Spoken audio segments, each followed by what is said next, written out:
श्री गुरु प्रेमानंदे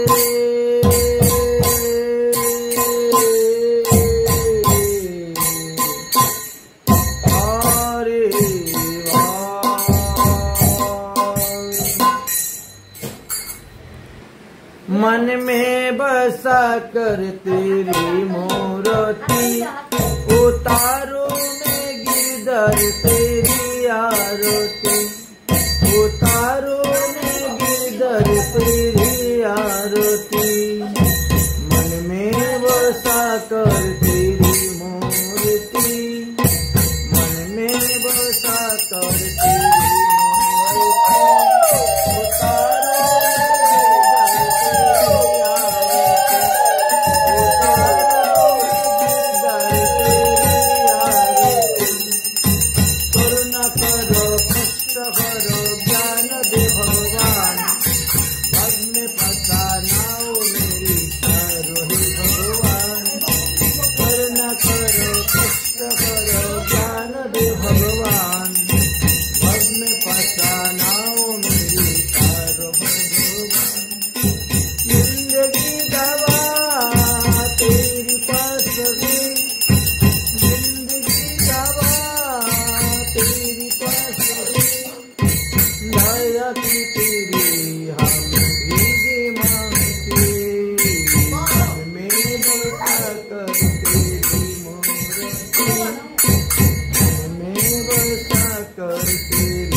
हरे हरे राम राम राम हरे हरे कृष्णा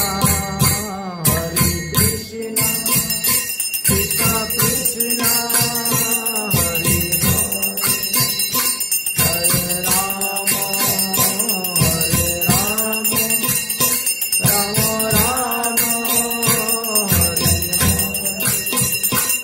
हरे कृष्णा कृष्णा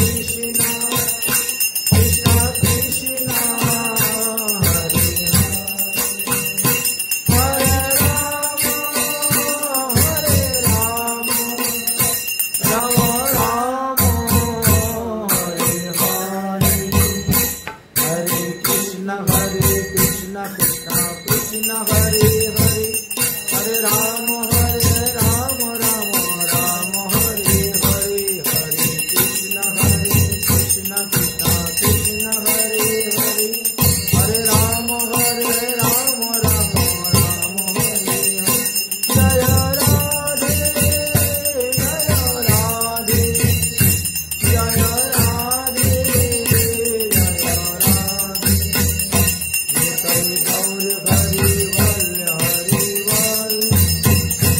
निताई गौर हरि बोल हरि बोल निताई गौर हरि बोल हरि बोल निताई गौर हरि बोल हरि बोल निताई गौर हरि बोल हरि बोल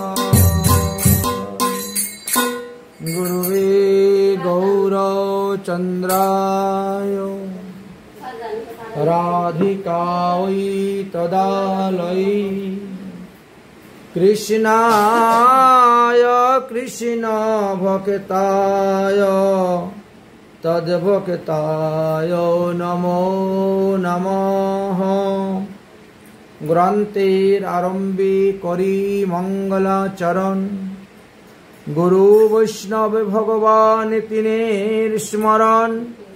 तिनेर स्मरणे হয় বিঘ্ন বিনাশন অনায়াসে হয় নিজ বাঞ্ছিত পূরণ শ্রী গুরু চরণ পদ্ম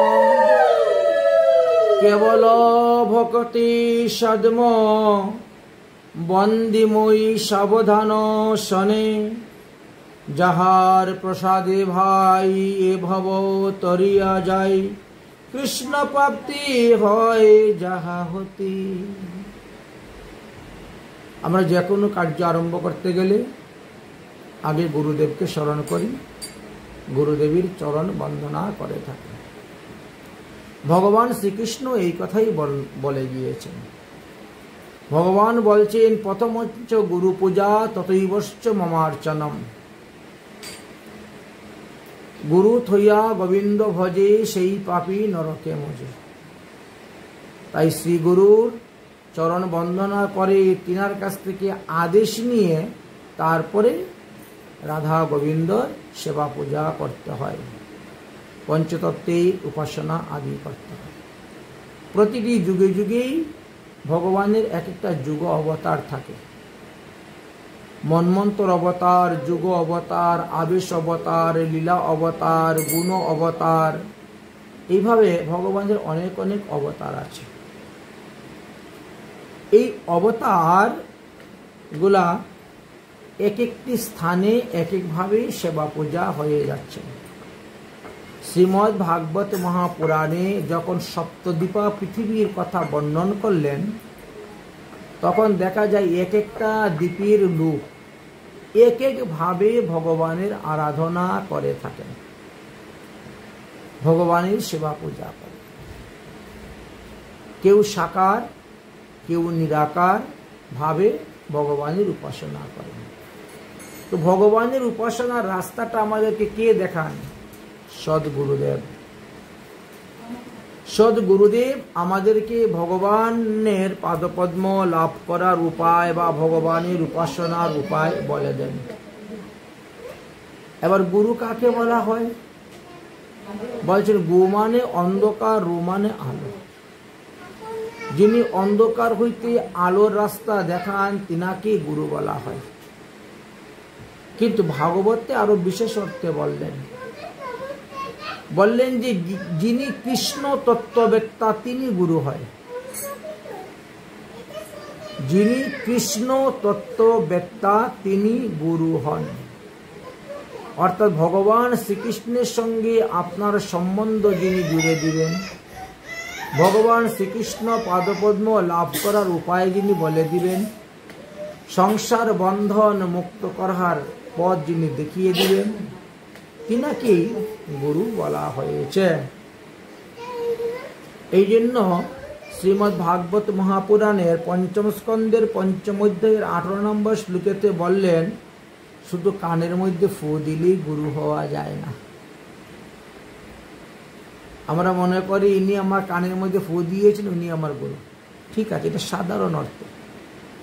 কিন্তু তিনি যদি অজ্ঞানরূপী অন্ধকার আমার দূর করতে না পারেন, দীক্ষা গ্রহণের পূর্বেও আমি যেভাবে ছিলাম, দীক্ষা গ্রহণের পরও আমি সেইভাবেই আছি, আমার কোনো পরিবর্তনই হলো না, তাহলে সেই দীক্ষার কি মূল্য রইল? সেই মন্ত্রের কি মূল্য রইল? দীক্ষা একটা মন্ত্র, ঠিক না? এই মন্ত্রটাকে যখন আপনি জপ করবেন, তখন আপনার কি হবে? পাপের ক্ষয় হবে, ভগবত চরণে প্রেম ভক্তি লাভ হবে। আর কি হবে? আপনার নানা রকম বাধা বিপত্তি অমঙ্গল অশুভ সবই দূর হইবে। তো কার দ্বারা দূর হইবে? বলে ভগবত কৃপার দ্বারা। কার দ্বারা? গুরু কৃপার দ্বারা।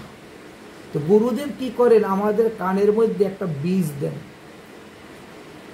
বীজ, আমরা তো জীব, আমরা বহু যুনি ভ্রমণ করে এসেছি।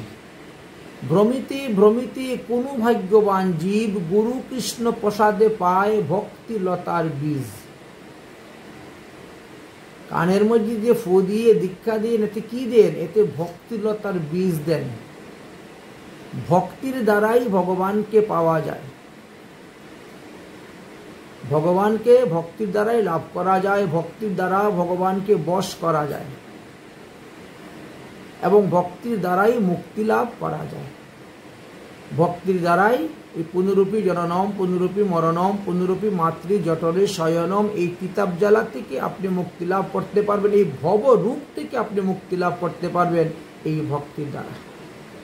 ভক্তির এত শক্তি যে ভগবানকে আকর্ষণ করে আপনার কাছে নিয়ে চলে আসবে, ভগবানকে আকর্ষণ করে আপনার কাছে নিয়ে চলে আসে। ভক্তিকে বলা হয়েছে চুম্বক শক্তি। চুম্বক যেভাবে ভগবানকে আকর্ষণ করে নিয়ে আসে, লোহাকে, চুম্বক লোহাকে আকর্ষণ করে, ঠিক তেমনিভাবে ভক্তি ভগবানের কাছে নিয়ে আসে। এবার সেই ভক্তি লাভ করতে গেলে আমাদেরকে কি করতে হবে? আগে ভক্ত হইতে হবে।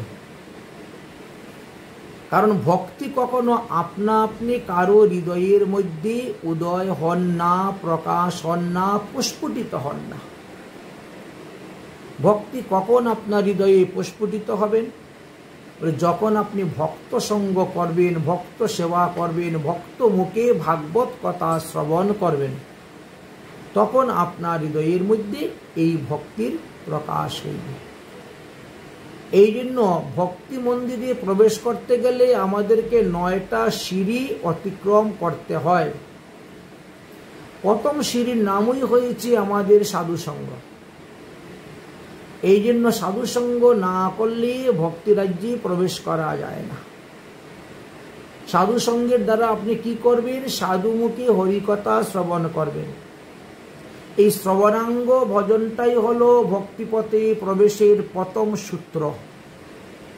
শ্রবণাঙ্গ ভজন ব্যতি রেখে অন্য কোনো ভজনে প্রবেশ করার কোনো রাস্তাই পাবেন না, আপনি কোনো সূত্রই পাবেন না। এই জন্য যে যত বেশি সাধুসঙ্গ করতে পেরেছে, সৎসঙ্গ করতে পেরেছে, সাধুমুখী হরিকথা শ্রবণ করতে পেরেছে, তিনি তত বেশি ভক্তিমার্গে অগ্রসর হতে পেরেছেন। এই জন্য ভক্তদেরকে 3 ভাগে ভাগ করা হয়েছে। এক হলো উত্তম ভক্ত, এক হলো মধ্যম ভক্ত, আর এক হলো কনিষ্ঠ ভক্ত। কেন ভক্তদেরকে 3 ভাগে ভাগ করা হয়েছে? বলে তাদের শ্রদ্ধার উপরে।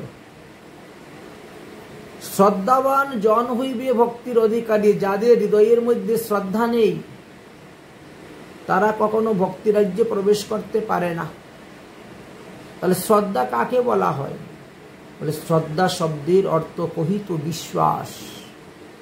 বিশ্বাসকেই শ্রদ্ধা বলা হয়েছে। বিশ্বাস করিয়া যদি আপনি ভগবত সেবা পূজা করেন, ভজন করেন, তাহলে অবশ্যই আপনার কৃপা লাভ হবে। তো এই যে ভগবতের সাধন ভজনের রাস্তাটা আমাদেরকে কে দেখাইবেন? আমাদেরকে দেখাইবেন সদ্গুরুদেব। যে প্রথমে আমরা কি করি? সাধুসঙ্গ করি। সাধুসঙ্গ করার পরে আমরা বুঝতে পারি যে জপ, তপ, তন্ত্র, মন্ত্র দীক্ষাই মূল হয় এবং দীক্ষা ভিন্ন সর্বকার্য হইবে হয়। সাধুসঙ্গের দ্বারা যখন এই কথাটা আমরা জানতে পারলাম, তখন আমরা একজন সদ্গুরু খোঁজার চেষ্টা করি। আর জগতে তো গুরুর অভাব নেই। অনেক মত, অনেক পথ আছে, কিন্তু কোন পথটা সঠিকভাবে গিয়ে আমি ভগবানের কাছে পৌঁছতে পারবো সেটাই তো আমি জানি না। আমি যে রাস্তাটা ধরবো, আমি যে মতটা ধরবো, পথটা ধরবো, কোন মত ধরবো, কোন পথে গেলে আমার মঙ্গল হবে, কল্যাণ হবে, সেটা আমাকে সাধুসঙ্গের দ্বারা, সৎসঙ্গের দ্বারা জানতে হবে, বুঝতে হবে। কারণ সব রাস্তা নির্দিষ্ট গন্তব্যস্থানে গিয়ে পৌঁছে না। আবার কিছু দূর যাওয়ার পরে আপনি চৌমুহনা পেয়ে যাবেন, আপনারা বলেন 4 আলি, ঠিক না? 3 আলি পেয়ে যাবেন। তো ওখানে যাওয়ার পরে এখন ডাইনে যাব না, বামে যাব না, সোজা যাবে না, আগে যাব, জানবো কেমন করে? এই জন্য একজন গাইডম্যানের প্রয়োজন। তিনি তখন বলবেন অমুক জায়গায় যাওয়ার পরে বাম দিকের রাস্তায় যাবে, অমুক জায়গায় যাওয়ার পরে 3টা রাস্তা পাবে, সোজা বেরিয়ে যাবে, তারপরে একটা রাস্তা পাবে, ওখানে ডাইন দিকে যাবে। গাইড প্রয়োজন। সেই গাইডম্যানই হলেন আমাদের শ্রী গুরুদেব। কিভাবে ভগবান পদপদ্ম লাভ করা যাবে সেটার উপায় তিনি বলে দিলেন। এখন ভক্তি হৃদয়ের মধ্যে উৎপন্ন করতে গেলে, ভক্তির প্রকাশ প্রচার করতে গেলে আগে আমাদেরকে সদাচার পালন করতে হয়। আচ্ছা, সদাচার কাকে বলা হয়? সৎ আচার মানে সদাচার। আপনারা সদাচারের যদি চ্যাপ্টারটা পড়েন, দেখবেন ওখানে বলা হয়েছে সদাচার বিনা কখনো সাধন ভজনে সিদ্ধি লাভ করা যায় না। আরো দূরে দাও, অনেকটা দূরে দাও, তাহলে হ্যাঁ, সদাচার বিনা কখনো সাধন, আরো আরো পিছনে দাও, হালকা হালকা হাওয়া আসবে। হ্যাঁ, বলছেন ন কিঞ্চিত কশ্চিত সিদ্ধয়েত সদাচারং বিনা সত। তস্মাৎ অবশ্য সর্বত্র সদাচার অপেক্ষিত। সদাচার ব্যতীতকে কোনো ব্যক্তি কখনো ভজনে সিদ্ধি লাভ করতে পারে না। যারা সিদ্ধ পুরুষ, মহাপুরুষ, মহাত্মা হয়েছেন তাদের সকলেরই সদাচার আছে। সদাচার পালন না করলে আপনি ভক্তিরাজ্যে অগ্রসর হতে পারবেন না। এই জন্য সদাচারের প্রয়োজন। অতএব সকলের, সকল বিষয়ের, সকল ধর্মের মূল কার্যাদি পালনের জন্য সদাচার পালন করা অবশ্যই কর্তব্য। যদি সদাচার পালন না করেন তাহলে আপনার ভজনেতে আপনি সিদ্ধি লাভ করতে পারবেন না। সাধব খিন্নম বলছেন, সাধব খিন্নম দুষাস্তাম সৎ শব্দম সাধু বাচকম তেসব আচরণম যস্তু সদাচার উচ্চতে।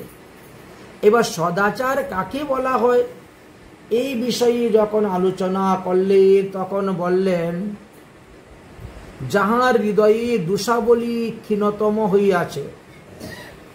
আমাদের হৃদয়ে তো বহুবিধ দোষ আছে। এই দোষগুলোকে আমাদের আচার আচরণের দ্বারা এগুলোকে ক্ষীণ করতে হবে। তিনিকেই সাধু বলিয়া কথিত হইয়া থাকে। দোষাবলী ক্ষীণ করতে হবে। তাহলে দোষাবলী বলতে আমাদের কি বোঝায়? এই যে প্রাকৃত অনিত্য বস্তুতে আমাদের যে জড়ীয় কামনা বাসনা নিয়ে লিপ্ত হয়ে আছি, এটাই হলো আমাদের দোষ। যিনি কাম ক্রোধাদি রিপুগুলাকে প্রশমন করিয়াছেন, মানে জয় করিয়াছেন, তাহার বিষয় সূচিত গন্ধমাত্র যার মধ্যে নেই, যিনি লাভ পূজা প্রতিষ্ঠার পিছনে ধাবমান হন না, ইত্যাদি গুণাবলী যার মধ্যে থাকে, তাকেই সাধু বলে শাস্ত্রে বর্ণন করিয়াছেন। এহেন সাধুজনের চরণাশ্রয় করাই হলো জীবের কর্তব্য, মানুষের কর্তব্য। অর্থাৎ সদাচার পরায়ণ সদ্গুরুর চরণাশ্রয় করলে আমরা তাড়াতাড়ি ভক্তিপথে অগ্রসর হতে পারব। আচারং ভূরি জনকম আচারম কীর্তিবর্ধনম আচারাত বর্ধতে আয়ুম আচার্য হন্তি লক্ষ্মণম। শাস্ত্রে বলছেন সদাচারের দ্বারাই মানুষ ঐশ্বর্যের জনক হইতে পারে, সদাচার পালন করার দ্বারাই সর্বপ্রকার কীর্তি লাভ করতে পারেন, সদাচারের দ্বারা পরমায়ু বৃদ্ধি করতে পারেন এবং সদাচারই সকল মঙ্গলের লক্ষণ হইয়া থাকে।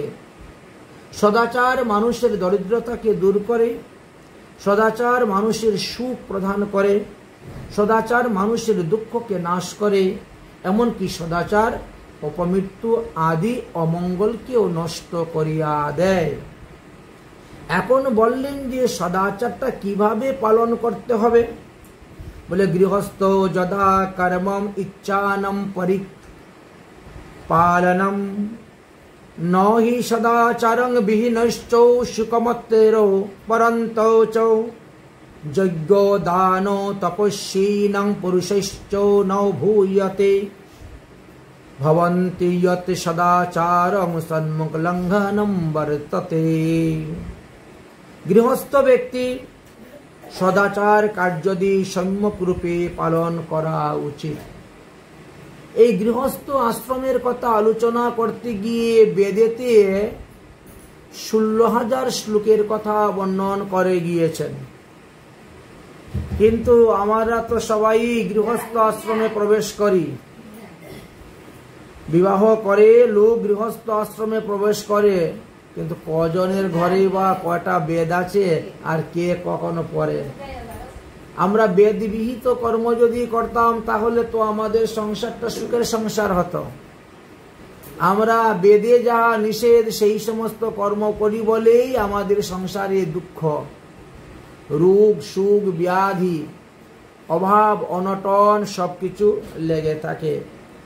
তাই বলছেন গৃহী ব্যক্তিদের সদাচার পালনের জন্য আমাদের মহাত্মাগণ মহাজনগণ বেদ হইতে শাস্ত্রগুলাকে তুলে আমাদেরকে দেখিয়ে দিয়েছেন। যিনি সদাচার লঙ্ঘন করেন, সদাচার পালন করেন না, সদাচারকে অবহেলা করেন, তিনি যদি যজ্ঞ করেন, দান করেন, তপস্যা করেন, তথাপিও তিনি তার ফল লাভ করতে পারেন না, ফল লাভ করতে পারেন না।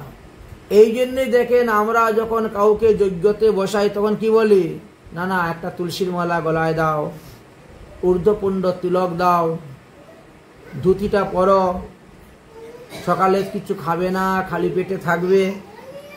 কেন বলা হয়? এই যজ্ঞের যে ফল সেটা তোমার লাভ করার জন্য। আমরা যদি ঊর্ধ্বপুণ্ড তিলক রচনা করে গলায় তুলসীর মালা দিয়ে যজ্ঞ দান তপস্যা যা কিছু করব তার ফল আমাদের অক্ষয় অভয় অমর হয়ে থাকবে, এর ক্ষয় হয় না। আর যদি আমরা মালা তিলক ধারণ না করে যজ্ঞ করি, দান করি, তপস্যা করি, তাহলে তার ফলটা আমাদের এই জন্মের মধ্যেই শেষ হয়ে যাবে। এটা যে আগামী জন্মে গিয়ে পাবো এইরকম ভাবে সম্ভবপর নয়। একথা শাস্ত্রে বারবার আমাদেরকে সাবধান করে দিচ্ছেন, বলে দিচ্ছেন। অতএব সদাচারের মূল কারণটাই হলো আমাদের এইটা। এই যে ঊর্ধ্বপুণ্ড তিলক রচনার কথা আমরা বলি, কেন বলা হয়? কারণ ঊর্ধ্বপুণ্ড তিলক রচনা করিয়া যে যে কর্ম করিবেন বা ভগবানের মুদ্রা আদি ধারণ করিয়া যে কর্ম করিবেন সেই কর্মের ফল অক্ষয় অভ্যয় অমর হইয়া থাকে। এই জন্য শাস্ত্রে দ্বাদশাঙ্গী তিলক রচনার কথা উপদেশ দিয়ে গিয়েছেন। এবং কণ্ঠে তুলসীর মালা কেন ধারণ করার কথা বলা হয়েছে? কারণ তুলসী কাষ্ঠের মালা যতক্ষণ আপনার দেহের মধ্যে থাকবে ততক্ষণ আপনার দেহ পবিত্র, আপনি শুদ্ধ। শাস্ত্রে বলছেন তুলসী কাষ্ঠ মালাঞ্চ কণ্ঠস্থ বহতে যু নর অপি শৌচায় অপি ও শৌচ মামে ইতি ন সংশয়। ভগবান বললেন যে সে শুচি হোক আর অশুচি হোক, সে পবিত্র হোক আর অপবিত্র হোক, যদি তার গলাতে তুলসীর মালা থাকে তাহলে সে ব্যক্তি নিশ্চয়ই আমাকে পাইবে, ইহাতে কোনো সন্দেহ নাই। এইভাবে তুলসী মালার মহিমার কথা বর্ণন করে গিয়েছেন। ধারয়ন্তু যেচ মালাং হেতুভ্য পাপ বুদ্ধয় নরকার্য নির্বিতেতে লব্ধাম কুপানি হরেহে। যে সকল পাপমতী মানুষরা হেতুবাদাদি অর্থাৎ যে মালা ধারণ করলে কি হইবে, মালা গলায় দেওয়া একটা কুসংস্কার, এইভাবেও কিছু লোক বলে থাকেন কিন্তু তাদের এই মত শাস্ত্রের সঙ্গে আপনারা কোনো মিল পাবেন না। শাস্ত্রের দ্বারা তাদের তর্ককে আপনারা খণ্ডন করতে পারবেন, কিন্তু তারা তর্ক করে শাস্ত্রবাক্যকে কখনো খণ্ডন করতে পারবে না। তাই তুলসী কাষ্ঠ সম্ভুতাম যে মালা বহতে নর ফলং যশ্চতি দৈত্যারি প্রত্যকম দ্বারকাদ্ভুতম। যে ব্যক্তি প্রত্যহ তুলসী কাষ্ঠের মালা ধারণ করিয়া থাকেন, দৈত্য নিষূদন ভগবান শ্রীকৃষ্ণ তাকে দ্বারকাবাসীর ফল প্রদান করিয়া থাকেন। আপনি এইখানে থাকা সত্ত্বেও আপনি তীর্থবাসীর ফল লাভ করিতে পারবেন। যেমন বলা হয়েছে, তুলসী বিনা ইহা ক্রিয়া তে নো পূজা। তুলসী ব্যতীত পূজা করলে ভগবানের পূজা হয় না। স্নানং, তুলসী ব্যতীত স্নান করাইলে ভগবানের স্নান হয় না। তদ তুলসী বিনা কৃত্যম, যে কোনো কর্ম করাইলে হয় না। ভগবানের ভোগ দিতে গেলেও আমাদের তার উপরে তুলসী পাতা অর্পণ করিতে হয়। তুলসী বিনা সবকিছু নিষ্ফল হয়। ঠিক তেমনি ভাবে আমরা যখন ভগবানের সেবা পূজা করতে যাই তখনও আমাদের কণ্ঠে যদি তুলসীর মালা থাকে তাহলে অতি উত্তম ফল লাভ করা যায়। একই সদাচার বলা হয়েছে। তুলসী বহুত পূজানম গৃহ্ণন্তিম কদাহা হরি কাষ্টং তো সমোচতুষ্যম ন চতুর্যা আনম যজেহে। এই জন্য তুলসী কাষ্ঠ বিনা যেমন ভগবানের সেবা পূজা হয় না, ঠিক তেমনি ভাবে তিলক ধারণ ছাড়াও আপনি মন্ত্র যদি গুরু মন্ত্র জপ করেন এতে আপনি সিদ্ধি লাভ করতে পারবেন না। প্রত্যেকটি সম্প্রদায়েরই একটি বিশেষ বিশেষ তিলকের চিহ্ন আছে। কে কি ধরনের তিলক করিবেন এই বিষয়ে তিনার গুরুদেব তিনাকে উপদেশ দিয়ে থাকেন। এমনকি স্বয়ং ভগবান শ্রীকৃষ্ণের পর্যন্ত কপালে তিলক আছে, মহাদেবের কপালে তিলক আছে, ব্রহ্মার কপালে তিলক আছে। আচ্ছা, তারা তো ঈশ্বর তত্ত্ব, তাদেরকে তো ঈশ্বর বলা হয়েছে। কোন কোন ক্ষেত্রে মহাদেব ব্রহ্মাকে দেবতত্ত্ব বলা হয়েছে, কোন কোন ক্ষেত্রে ভক্ততত্ত্ব বলা হয়েছে। কিন্তু আমরা এক একটি অবতার বিষয়ে যদি আলোচনা করা যায় তাহলে দেখা যায়, যদিও ভগবান শ্রীকৃষ্ণ জগৎগুরু কল্পতরু, তার উপরে গুরু নাই, তথাপিও তিনি মানুষকে শিক্ষা দেওয়ার জন্য আপনি আচরি ধর্ম জীবের শিখায়। আপনি না আচরিলে শিখানো না যায়। তাই ভগবান যখন যুগে যুগে এসে অবতীর্ণ হন তখন তিনিও একজন গুরুকরণ করেন, একজন গুরু ধরেন। কেন? আমি যদি গুরুকরণ না করি তাহলে জীব মনুষ্যরা গুরুকরণ করবে না। এই জন্য তিনি গুরুকরণ করে জীবকে শিক্ষা দেন। আচ্ছা, গুরুকরণ করার সময় কিন্তু তিনি যাকে তাকে গুরুকরণ করেন নাই। তিনি আগে দেখবেন আমি যাকে গুরুকরণ করব তার গুরু পরম্পরা আছে কিনা, তিনি সম্প্রদায়ের অন্তর্ভুক্ত কিনা, তিনি সদাচার পালন করেন কিনা ইত্যাদি দেখে শুনে ভগবান গুরুকরণ করলেন। কোথায় মথুরা ধাম আর কোথায় উজ্জয়িনী, অবন্তিকাপুরী। আচ্ছা, এত দূরে গিয়ে ভগবান শ্রীকৃষ্ণ সন্দীপনী মুনির কাছ থেকে বিদ্যা শিক্ষা লাভ করার কি প্রয়োজন ছিল? তখন কি মথুরায় কি গুরুকুল ছিল না? অনেক গুরুকুল ছিল। বা অযোধ্যায় ছিল না? অযোধ্যা তো আরো কাছে। অযোধ্যায় ছিল না? সব জায়গায় ছিল। তাহলে তিনি উজ্জয়িনীতে আসার কারণ কি ছিল? প্রশ্নটা তো এখানে আসতে পারে। কারণ গুরুদেব যদি ভজনশীল হন তবেই তো তিনি শিষ্যকে ভজন শিখাবেন। গুরুদেব যদি নিজেই ভজন করেন না, ভজন পদ্ধতি জানেন না, তাহলে আপনাকে কি শিক্ষা দেবেন? গুরুদেব যদি নিজেই সংসার বন্ধনের মধ্যে বন্ধনে থাকেন, বাধা থাকেন, তাহলে তিনি আপনার বন্ধন কেমন করে খুলবেন? আমরা গুরুকরণ করি কেন? আমাদের সংসার বন্ধন থেকে মুক্ত হয়ে ভগবান পদপদ্ম লাভ করে ভগবানের কাছে যাওয়ার জন্য গুরুকরণ করা হয়। এখন যে গুরুদেব নিজেই বন্ধনের মধ্যে আছেন, তিনি আপনার বন্ধন খুলবেন কেমন করে? তিনি তো আপনার বন্ধন খুলতে পারবেন না। আমরা যেমন নিজেরা বন্ধনে থাকলে আরেকজনের বন্ধন খুলতে পারি না, কেমন করে খুলবো? আমি তো নিজেই বন্ধনে। আমার যদি দুইটা হাত কেউ পিছন দিকে নিয়ে বেঁধে দেয় আর তারপরে যদি আমাকে বলেন যাও তো অমুকের বন্ধনটা খুলে দাও, আমি খুলে দিব কেমন করে? আমারই তো হাত বাঁধা। ঠিক এই জন্যই আমাদেরকে মুক্ত সঙ্গ, মুক্ত গুরুকরণ করতে হয়। এই জন্য এই স্থানে বলছেন শ্রীগুরু চরণ পদ্ম কেবল ভকতি সদ্ম বন্দিময়ী সাবধান মতে যাহার প্রসাদে ভাই এভব তরিয়া যায় কৃষ্ণ প্রাপ্তি হয় যাহা হইতে। যার দ্বারা কৃষ্ণ প্রাপ্তি লাভ করা যায় তিনাকে আশ্রয় করা আমাদের একান্ত প্রয়োজন। গুরুমুখ পদ্ম বাক্য হৃদয়ে করিয়া ঐক্য আর না করিও মনে আস। আরেক স্থানে বলছেন গুরু বাক্য শাস্ত্র বাক্য চিত্ততে করিয়া ঐক্য। দুই স্থানে দুরকম আছে। বলছেন গুরুর বাক্য যদি শাস্ত্রের সঙ্গে মিল না থাকে তাহলে মনে করতে হবে এখানে কোনো গন্ডগোল আছে। কারণ বর্তমান সমাজে কিছু নতুন নতুন সম্প্রদায়ের আবির্ভাব হয়েছে। তাদের একাদশী ব্রতও করতে হয় না, তাদের মালা তিলকও ধারণ করতে হয় না। কিন্তু আমাদের মহাপ্রভু বলেন, গৌরাঙ্গ মহাপ্রভু বলেন বা শ্রীকৃষ্ণ বলেন বা ভগবান রামচন্দ্র বলেন, তারা তো ভগবান, তারা তো এসেছেন পৃথিবীতে লীলা করার জন্য, কিন্তু তারা স্বয়ং একাদশী ব্রত করে গেছেন। ভগবান রামচন্দ্র নিজে একাদশী ব্রত করতেন।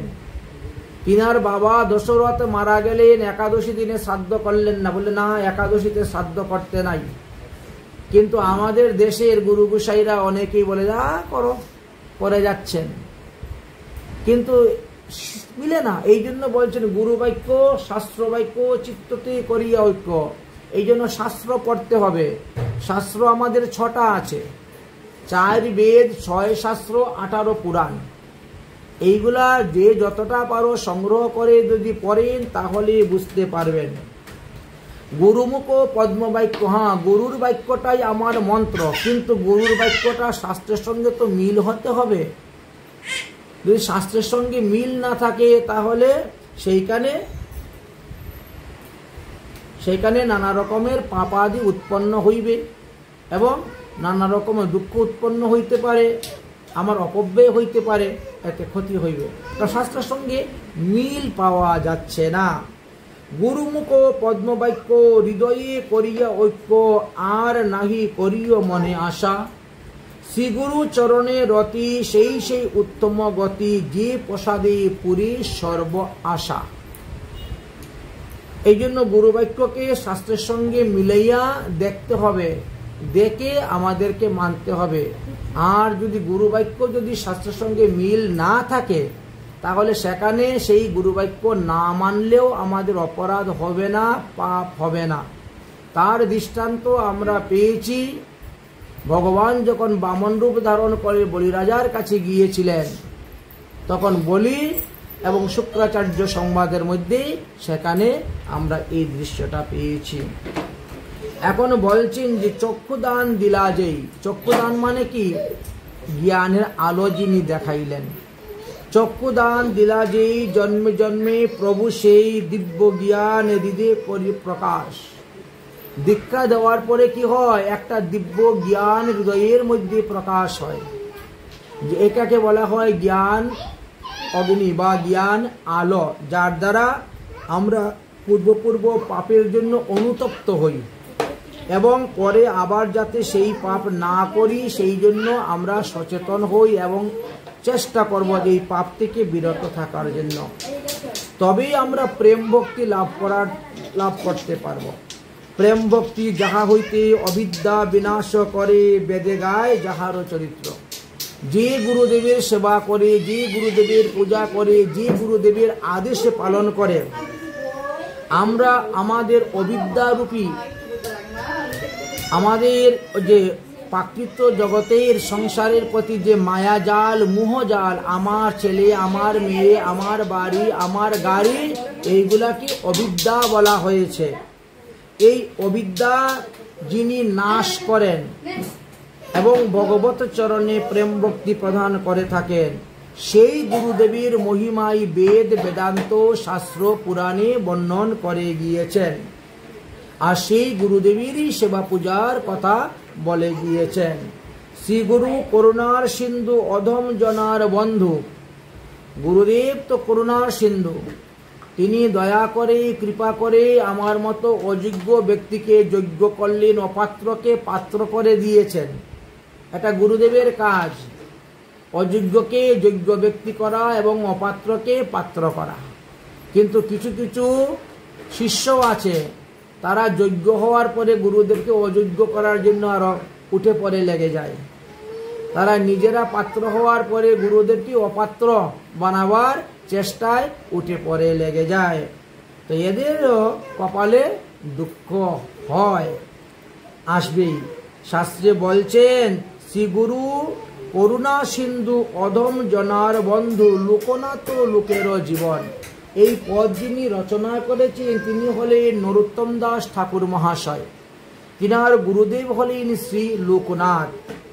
হ্যাঁ, এই লোকনাথ এর কথা বলছে, লোকনাথ লোকেরও জীবন। আহা প্রভু কর দয়া, দেহ মোরে পদ ছায়া, এবে যশ গুচুক ত্রিভুবন। আমরা কেন গুরুদেবের নামে 108 লাগাই? গুরুদেবকে শ্রেষ্ঠ সম্মান, শ্রেষ্ঠ পদ, শ্রেষ্ঠ স্থান দেওয়ার জন্য শ্রী গুরুদেবের নামের আগে আমরা 108 ব্যবহার করে থাকি। যেমন আমাদের উপরে সৌরমণ্ডল তো সবার উপর, সৌরমণ্ডলে সব থেকে উপরে কারা থাকে জানেন? নক্ষত্র থাকে। এই জন্য নক্ষত্র আমরা দেখতে পাই না, আমরা তারা দেখতে পাই, চন্দ্র দেখতে পাই, সূর্য দেখতে পাই, তারা দেখতে পাই, কিন্তু নক্ষত্রগুলোকে আমরা দেখতে পাই না।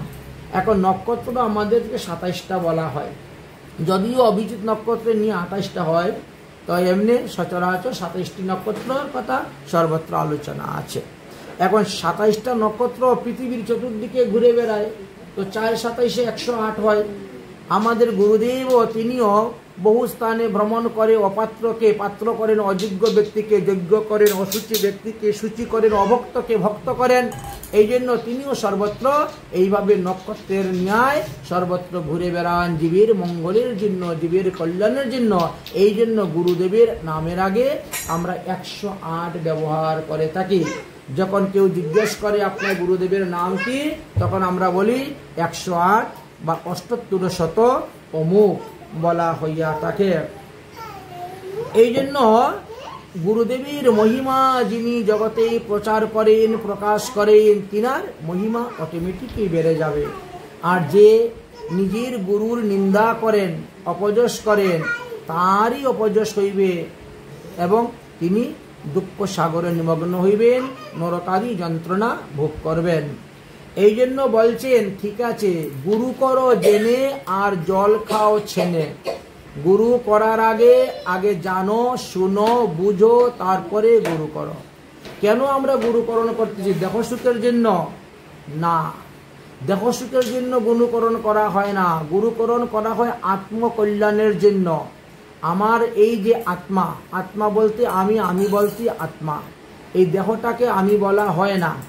এই আত্মার ঊর্ধ্বগতি করার জন্য আমি গাছপালা, পশু পাখি, কীট পতঙ্গ কত কিছুতে জন্ম নিয়েছি।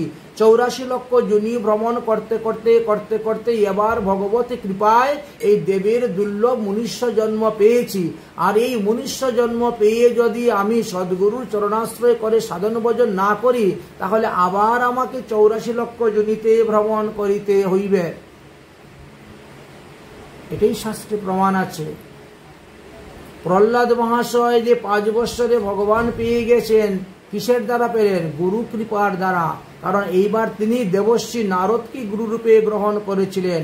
উত্তম গুরুদেব, সদ্গুরুদেব পেয়েছিলেন বলে 5 বৎসরই ভগবান পদপদ্ম লাভ হলো। কিন্তু এর আগেও প্রহ্লাদের আরো অনেকবার জন্ম হয়েছিল। প্রহ্লাদের পূর্বজন্মের কথা আলোচনা করা আছে। প্রহ্লাদ পূর্ব জন্মেও ভগবান পদপদ্ম লাভ করার জন্য ভজন করেছিলেন, কিন্তু তিনি ভগবান পদপদ্ম লাভ করতে পারেন নাই। এই কথা বিভিন্ন পুরাণেতে আলোচনা করা আছে। তিনি যখন বৃন্দাবনে শ্রী গোবিন্দ শ্রীহরির পদপদ্ম লাভ করে বাড়ির দিকে ফিরছিলেন, তখন নারদমুনি গিয়েছেন শিষ্যকে আনার জন্য। দুজন যখন একসঙ্গে আসছেন, তখন রাস্তার মধ্যে পাশে দেখা যায় কতগুলা হাড্ডি পড়ে আছে, স্তূপকৃত ভাবে হাড্ডি রাখা আছে। তো প্রহ্লাদ তো 5 বৎসরের বালক, তিনি জিজ্ঞাসা করছেন, গুরুদেব এতগুলা হাড্ডি এখানে কে সংগ্রহ করে রেখেছে? কার হাড্ডি? তখন দেবশ্রী নারদ বলছেন, এই সব হাড্ডি তোমার। বলে কি আমার? তাহলে আমি কতবার জন্মগ্রহণ করছি, কতবার মরেছি? বলে হ্যাঁ, তুমি বহুবার জন্মগ্রহণ করেছো, বহুবার মৃত্যু হয়েছে, কিন্তু ভগবান পদপদ্ম তুমি লাভ করতে পারো নাই। এই জন্মে এসে তুমি ভগবান পদপদ্ম লাভ করতে পেরেছ। অতএব 1-2 জন্মে তো অনেকে জানেই না ভগবান কাকে বলে। যারা 1-2 বার মনুষ্য জন্ম পেয়েছে, তারা প্রকৃতভাবে জানেই না ভগবান কাকে বলে। বহুবার মনুষ্য জন্ম পাওয়ার পরে জানে যে শ্রীকৃষ্ণ, কৃষ্ণস্তু ভগবান স্বয়ং। এই কথা বহুবার জন্মগ্রহণ, মনুষ্য জন্ম পাওয়ার পরে জানেন। এই কথা শ্রীমদ্ ভগবত গীতাতেও বর্ণন করে গিয়েছেন। না হলে ওরা যাকে তাকে ভগবান মনে করে, যার তার চরণে ফুল, চন্দন, তুলসী পাতা তারা দিয়ে থাকেন। এইভাবে হয়ে থাকে। তাই স্বয়ং ভগবানকে জানতে গেলে কি করতে হবে? সাধুগুরু বৈষ্ণবের সঙ্গ করতে হবে। বৈষ্ণব চরণ রেণু ভূষণ করিলে তনু, যাহা হইতে অনুভব হইবে। তাই সাধুগুরু বৈষ্ণবের সঙ্গ না করলে তুমি বুঝতে পারবে না। যাই হোক, প্রত্যেকের গুরুদেবী প্রত্যেককে সাধন ভজনের কিছু পদ্ধতি দিয়ে থাকেন, প্রণালী দিয়ে থাকেন। এইগুলা আমরা যদিও বলি যার যেই মত সেই সে উত্তম। তোমার গুরুদেব তোমাকে যা দিয়েছে তোমার কাছে তাই উত্তম, আমার গুরুদেব আমাকে যা দিয়েছে তা আমার কাছে উত্তম। কিন্তু তটস্থ হইয়া বিচার করলে পাবে তারতম্য।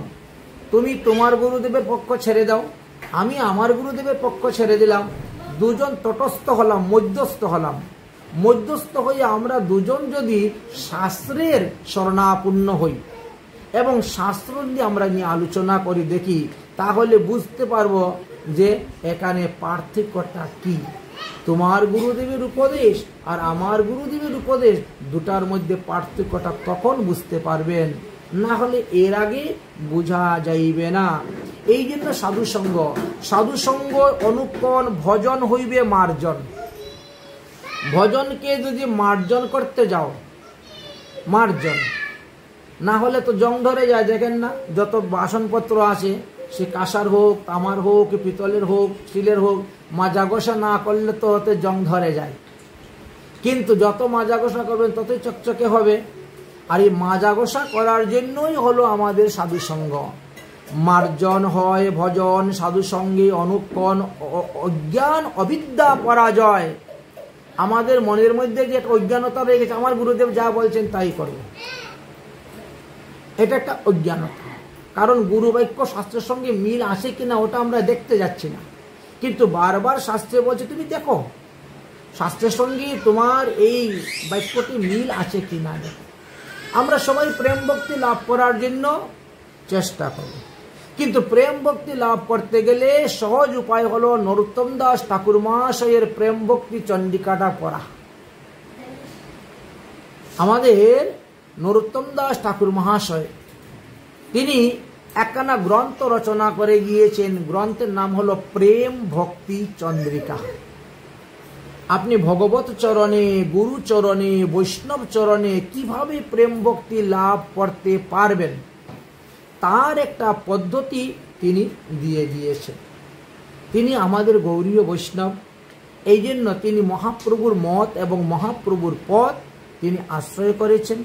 কারণ মহাপ্রভু হলেন রাধা এবং কৃষ্ণের মিলিত তনু। তিনি এসেছেন এবার প্রেম ও পুরুষোত্তম রূপে জীবকে প্রেম দান করেছেন। কি প্রেম দিয়েছেন? রাধা দাস্য, ব্রজ প্রেম, ব্রজ প্রেম, রাধা প্রেম, গোপী প্রেম, গোপী দাস্য, রাগানুগা ভক্তি মহাপ্রভু দিয়ে গিয়েছেন। তিনি কাদের মাধ্যমে জগতে প্রচার করেছেন? রূপ সনাতন আদি গোস্বামী গণের মাধ্যমে তিনি জগতে প্রচার করেছেন।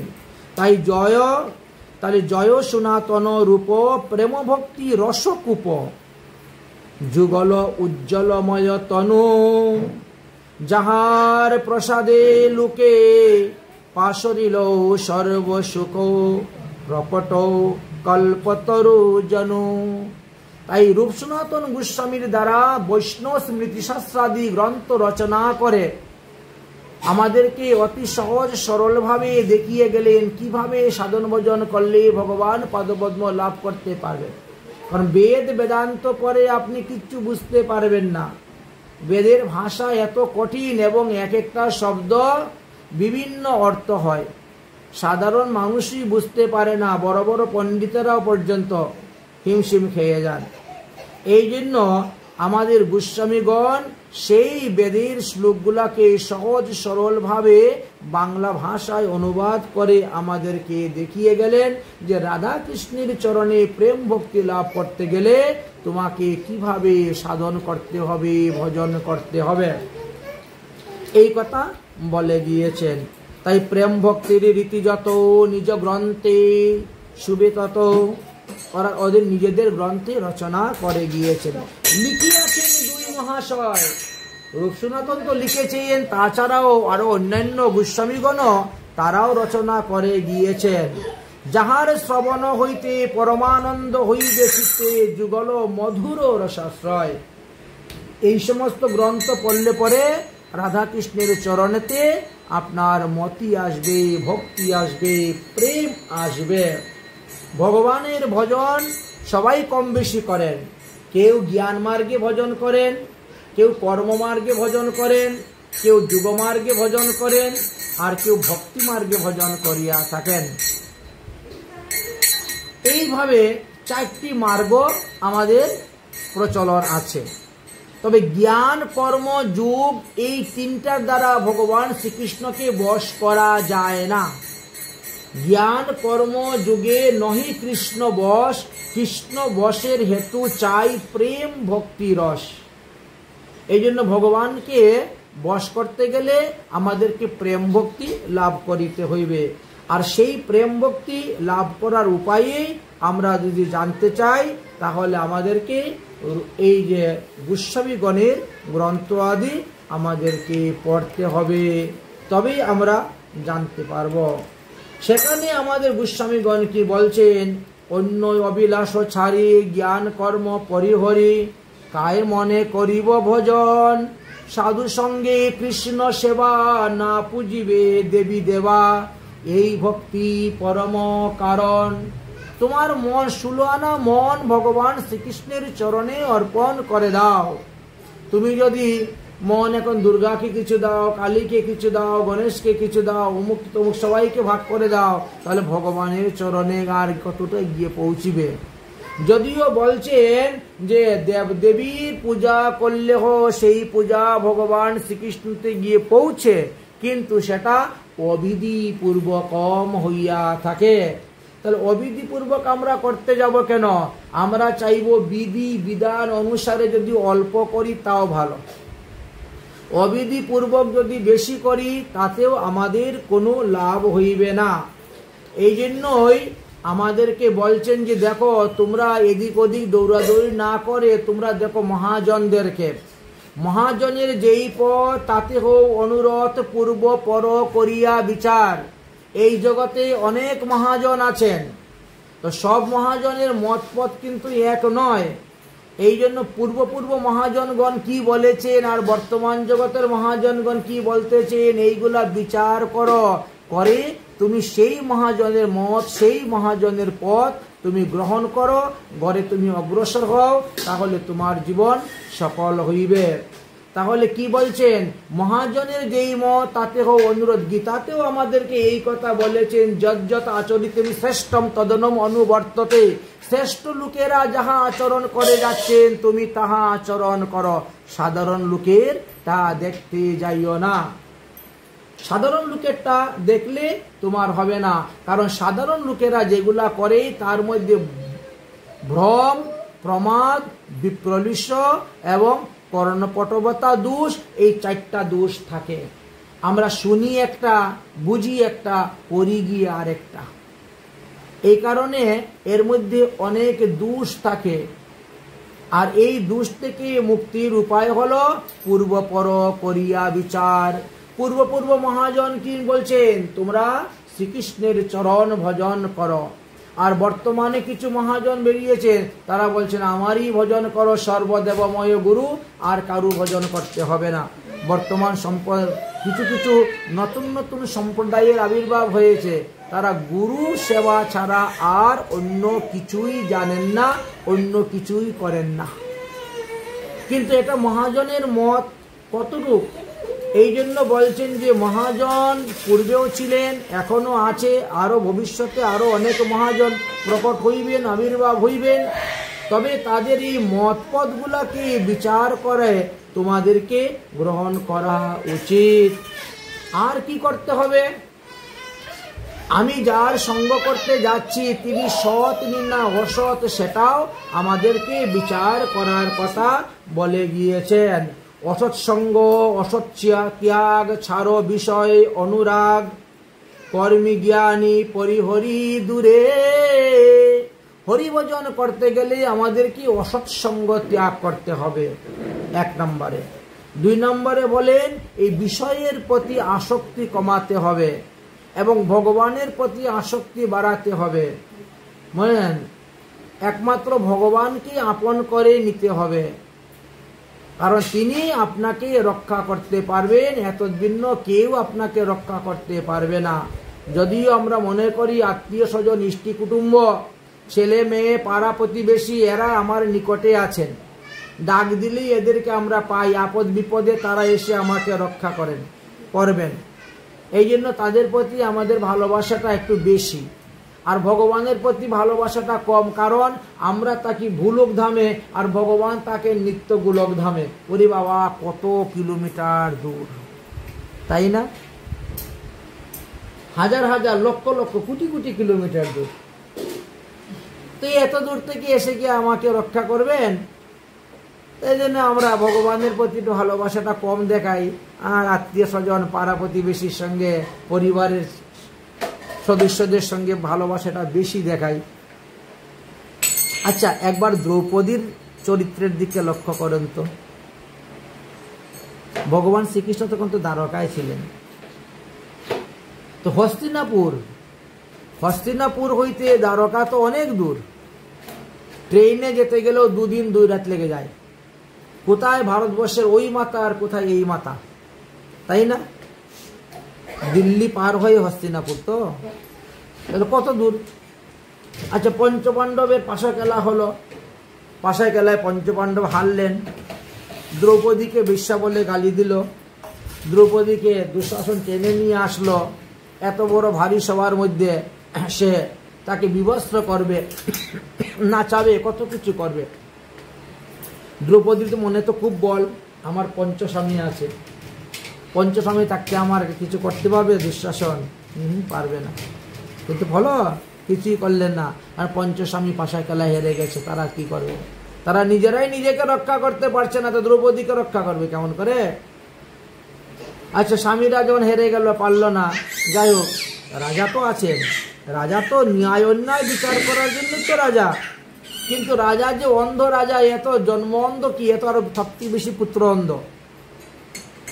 জন্ম অন্ধ তো ভালো, পুত্র অন্ধ খারাপ, সে তো পুত্র অন্ধ হয়ে আছে, তিনিও কিছু করলেন না। আচ্ছা, পিতামহ ভীষ্ম, তিনি তো একজন মহাভাগবত, তিনি অবশ্যই আমাদেরকে রক্ষা করবে, কিন্তু ইনি চিন্তা করেন আমি যার নুন খাচ্ছি তারই তো গুণ গাইতে হবে, বলেছেন, হলো না। দ্রোণাচার্য, কৃপাচার্য, যারা গুরু পদে অবস্থান করতেছেন, তারাও তখন চুপ হয়ে যাচ্ছে। আচ্ছা, দ্রৌপদী চিন্তা করলো, আচ্ছা কেউ যদি আমাকে রক্ষা না করে, আমি নিজেই নিজেকে রক্ষা করব, আমিও তো একজন বীরাঙ্গনী, আমি আমার নিজের রক্ষা করব। পারলেন না, নিজে ধরে টেনেও বস্ত্র রাখতে পারলেন না, মাথার থেকে ঘাড়ে নামিয়ে দিল, আর শেষে গিয়ে ভগবান শ্রীকৃষ্ণকে ডাকলেন। ভগবান শ্রীকৃষ্ণকে ডাকার সঙ্গে সঙ্গে তিনি চলে আসলেন, এত বস্ত্র দিলেন যে দুঃশাসন টানতে টানতে তার হাতে ব্যথা হয়ে গেল, বস্ত্র আর পুরাচ্ছে না, ঘর ভর্তি হয়ে গেল বস্ত্র। এখানেই প্রমাণিত হয় যে ভগবান শ্রীকৃষ্ণ আমাদের যতটা নিকটে, আমাদের আত্মীয় স্বজন, পাড়া প্রতিবেশী, ছেলে মেয়ে কেউ ততটা নিকটে নয়। কেন? বলে ভগবান শ্রীকৃষ্ণ যে তোমার হৃদয়ের মধ্যে বসে আছেন, তোমার দেহির ভিতরে, তোমার হৃদয়ের মধ্যে ভগবান বসে আছেন, সর্বঘটে আছেন কৃষ্ণ, কেউ নয় খালি। কিন্তু তিনাকে আস্বাদন করতে হবে, জাগ্রত করতে হবে, ভজন করতে হবে। তুমি যদি তোমার ধর্ম রক্ষা করে চলো, তো ভগবান আসবে তোমাকে রক্ষা করার জন্য, রক্ষা করার জন্য আসবেন। এই জন্য আমাদেরকে বললেন যে ছাড়ো বিষয় অনুরাগ, বিষয়ের প্রতি অনুরাগটা কমাও আর ভগবানের প্রতি অনুরাগটা বাড়াও। ভগবান হলো রসিক নাগর, তাকে রসের দ্বারা ভজন করতে হয়। হয় বাৎসল্য প্রেমে তার সেবা করো, না হলে দাস্য প্রেমে তার সেবা করো, অথবা সৈক্য প্রেমে তার সেবা করো, অথবা মধুর রসে তার সেবা করে যাও। এই চারটি রসকে মধ্যে যে কোনো এক রসের দ্বারা আপনি সেবা করে যান, তাহলেই আপনার মঙ্গল হবে, আপনার কল্যাণ হবে। তাই কেবল ভগত সঙ্গ, এই সমস্ত কথা জানতে গেলে ভক্ত সঙ্গ করতে হবে, ভক্ত সঙ্গ না করলে তাহা জানতে পারবেন না। কেবল ভগত সঙ্গ, প্রেম কথা, রসরঙ্গ, লীলা কথা, বজপুরে বাস। আর কি কথা শুনবেন? সর্বদা রাধা কৃষ্ণের লীলা কথা শ্রবণ করবেন। রাধা কৃষ্ণের লীলা কথা যদি শ্রবণ করেন, তাদের জন্ম কর্মের কথা শ্রবণ করেন, তাহলে তোমার জন্মকর্ম শেষ হয়ে যাবে। এই ভগবান শ্রীকৃষ্ণ হলেন অনাদির আদি গোবিন্দ। ইনাকে কি বলা হয়েছে? ঈশ্বর পরম কৃষ্ণ সচিদানন্দ বিগ্রহ, অনাদির আদি গোবিন্দ, সর্বকারণ্য কারণম। সেই অনাদির আদি গোবিন্দের তিনটি গুণ, শত, রজ, তম। এই শতগুণে আসলেন কে? ভগবান বিষ্ণু। রজগুণে কে আসলেন? ব্রহ্মা। আর তমগুণে কে আসলেন? মহাদেব। এই ব্রহ্মা, বিষ্ণু, মহাদেব, এই তিনজনের তিন অক্ষর নিয়ে ওম শব্দ সৃষ্টি হয়েছে। এই জন্য ওমকে বলা হয় প্রণব। ওম প্রণব ইতি একাক্ষর, ও ম উ, ব্রহ্মা, বিষ্ণু, মহেশ্বর। ওমের মধ্যে কে আছেন? ব্রহ্মা, বিষ্ণু, মহেশ্বর আছেন, এই তিনজন, বুঝেছেন?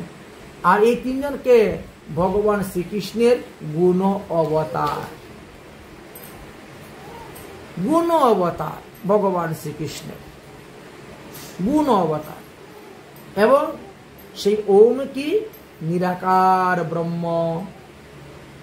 নিরাকার উপাসনা বড় কঠিন, সাকার উপাসনা সহজ।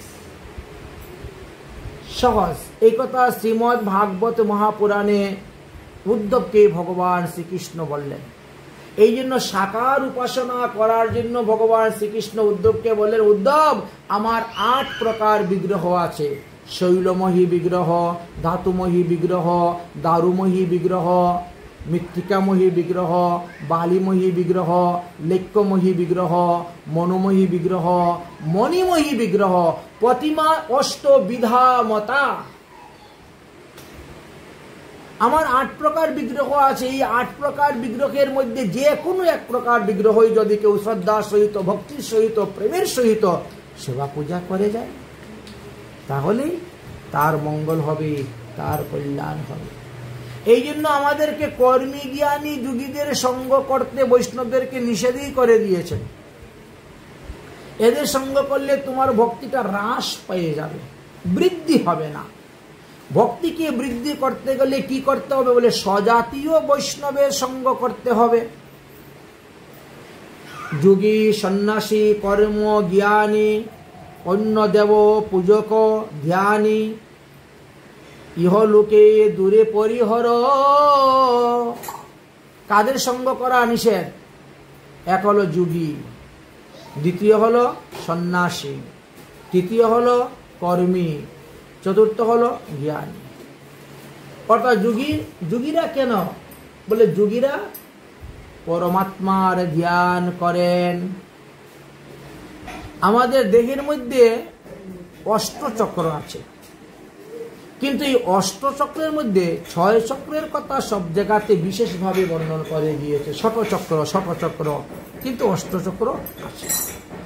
এই এক একটা চক্রকে ধ্যান করে করে তারা জাগ্রত করেই যখন আজ্ঞা চক্রে নিয়ে আসেন তখন তারা দেখে। এই জন্য যোগীরা ভগবানের ভজন করেন কি রূপে? পরমাত্মা রূপে। সন্ন্যাসীরা মায়াবাদী সন্ন্যাসীরা অহম ব্রহ্মস্মি, তারা জীবকেও ব্রহ্ম মনে করেন এবং একজন আরেকজনকে দেখলে পরে প্রণাম করেন, ওম নমো নারায়ণ বলে। আচ্ছা, কর্মী যারা, তারা মনে করে কর্মই প্রধান, কর্মের দ্বারাই ভগবান পদপদ্ম লাভ করা যাবে। কিন্তু আপনি যে কর্ম করে যাচ্ছেন, যজ্ঞ, দান, তপস্যা ইত্যাদি কর্ম তো সৎকর্ম, কিন্তু এত ভিন্ন আরো বহু বহু অসৎকর্ম তো আছে। মানুষ প্রকৃত কর্ম কাকে বলে সেটাই জানে না। এখন সৎকর্ম করতে গিয়ে কেউ অসৎকর্ম করে বসছে, কেউ অকর্ম, কেউ বিকর্ম, কেউ কুকর্ম করে যাচ্ছে। এই জন্য কর্ম যদি ভগবতমুখী না হয় তাহলে সেই কর্মের দ্বারা কখনো ভগবানকে পাওয়া যায় না, মুক্তি লাভ করা যায় না। যে কর্ম ভগবানের উদ্দেশ্য হয় সেই কর্মের দ্বারাই আমাদের মঙ্গল এবং কল্যাণ হয়। এবার আসলো জ্ঞানী। জ্ঞানী ভক্তরা কি করেন? তারা মুখে যতটা বলেন ততটা তারা কাজে ব্যবহার করেন না। মুখে শুধু বলে যাবেন, আপনাকে জ্ঞান দিয়ে যাবেন, কিন্তু তার ভিতরে অজ্ঞানতা। তিনি নিজে আচার করেন না, আচরণ করেন না। যে ব্যক্তি আচার করে না তার ব্যক্তি প্রচারের কোনো শক্তিই নাই। আচারবিহীন ব্যক্তি প্রচার করলেই লাভ হয় না। যেমন অধার্মিক ব্যক্তির মুখে ধর্মের কথা শোভা পায় না, ধর্ম প্রবচন শোভা পায় না, ঠিকই তেমনি ভাবে জ্ঞানী ব্যক্তিদেরও। কারণ জ্ঞানীরা কি করে? নিরাকার ব্রহ্মের উপাসনা করেন। তারা নিরাকার ব্রহ্মের উপাসনা করেন। কিন্তু শ্রীমদ্ ভাগবত মহাপুরাণে ব্যাসদেব বারবার বলে গেছেন যে ভগবানের সাকার মূর্তি আছে। তুমি যদি ডাকার মতো ডাকতে পারো, ভগবান শুনেন, তিনার কান আছে। তুমি যদি খাওয়ার মতন খাওয়াইতে পারো, ভগবানের মুখ আছে, উনি খান। বুঝেছেন? ভগবানের হাত আছে, পাও আছে, চোখ আছে, নাক আছে, মুখ আছে, সব আছে আমাদের মতো। তাহলে তিনি নিরাকার হলেন কেমন করে? তিনি তো সাকার। এই কারণেই ওই স্থানেতে বললেন যে যোগী, সন্ন্যাসী, কর্মী আর জ্ঞানী এদের সঙ্গ ছাড়তে হবে যদি ভগবান পদপদ্ম লাভ করতে চাও। অন্য দেব পূজক ধনী, যারা অন্যান্য দেবদেবীকে ঈশ্বর জ্ঞানে পূজা করে যাচ্ছেন, বলছেন তাদের সঙ্গও ছাড়তে হবে। যে ঈশ্বর নয় তাকে ঈশ্বর জ্ঞানে পূজা করে যাচ্ছে, ভ্রমেতে করে হে ধ্যান, নাহি জানে ভক্তির সন্ধান। বাস্তবে যে কাকে ভক্তি বলা হয় সেটাই জানে না।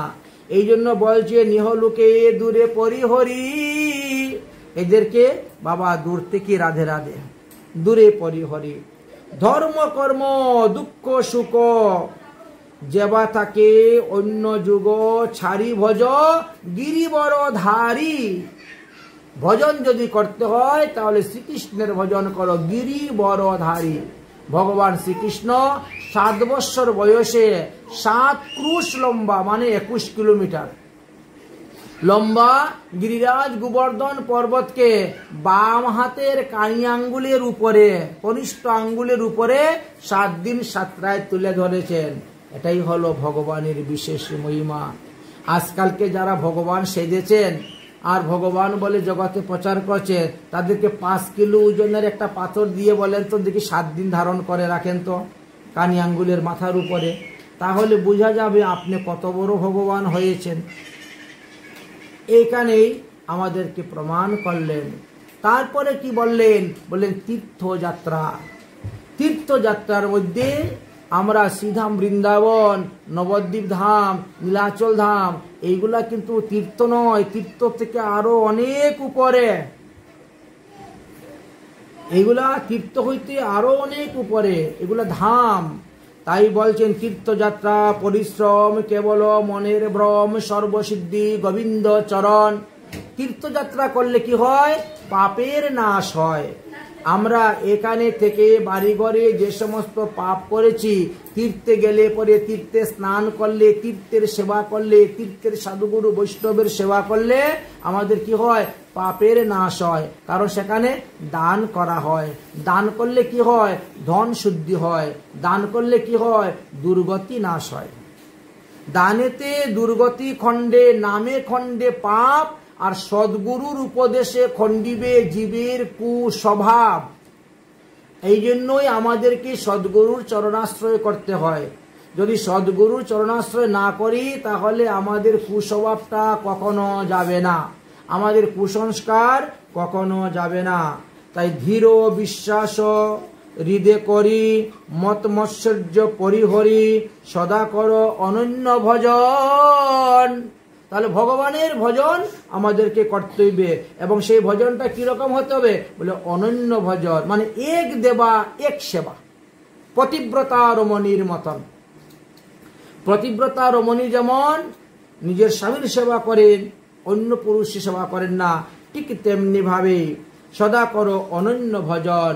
কৃষ্ণ ভক্ত সঙ্গ করি কৃষ্ণ ভক্ত রঙ্গ হেরি শ্রদ্ধামৃত শ্রবণ কীর্তন। কার মুখ থেকে হরিকথা শ্রবণ করবেন? বলে কৃষ্ণ ভক্তের মুখ হইতে হরিকথা শ্রবণ করবেন।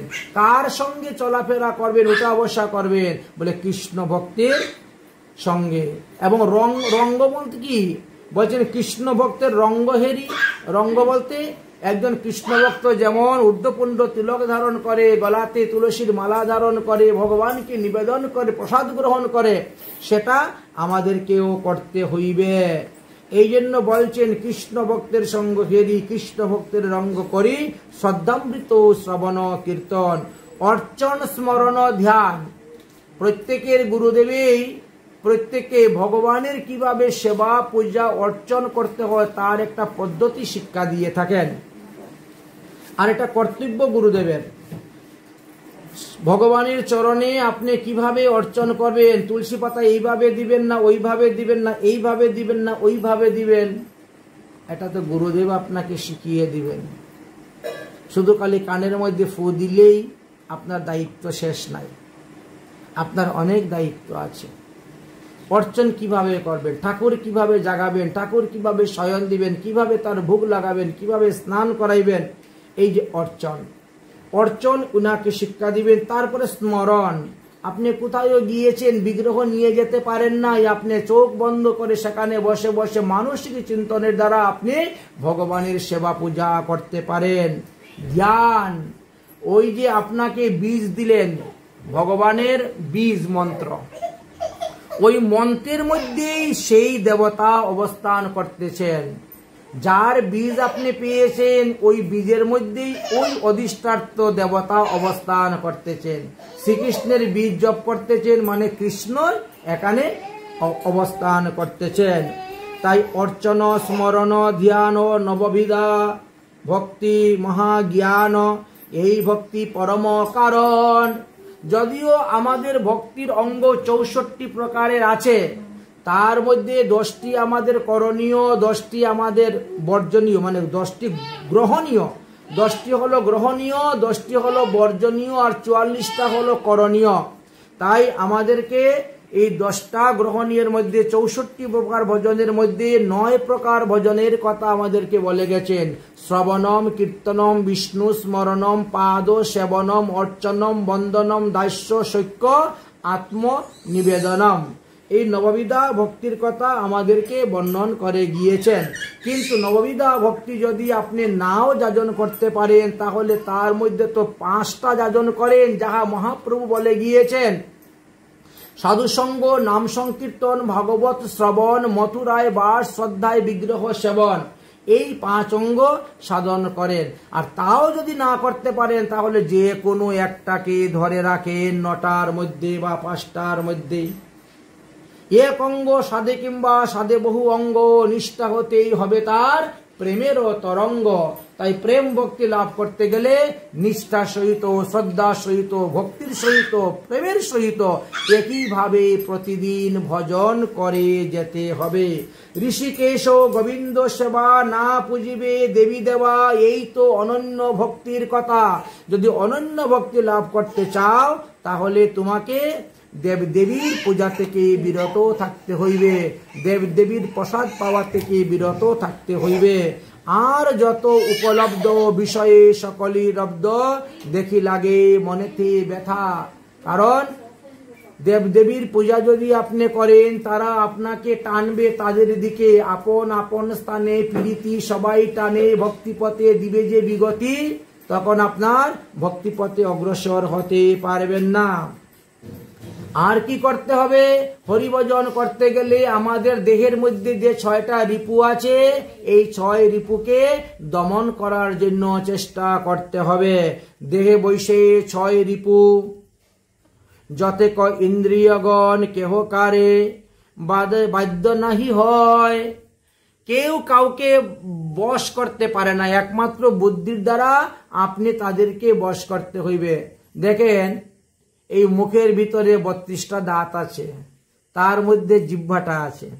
আচ্ছা, জিহ্বা যদি নাড়াচাড়া না করে তো দাঁতে চিবাতে পারবেন? খানিটা যাবে, হজম হয়ে পেটে যাবে না। কিন্তু ওই দাঁত সুযোগ পেলে কিন্তু জিহ্বাকেও কেটে দেয়। তো কাকে বিশ্বাস করবেন? বিশ্বাস করা বড় মুশকিল।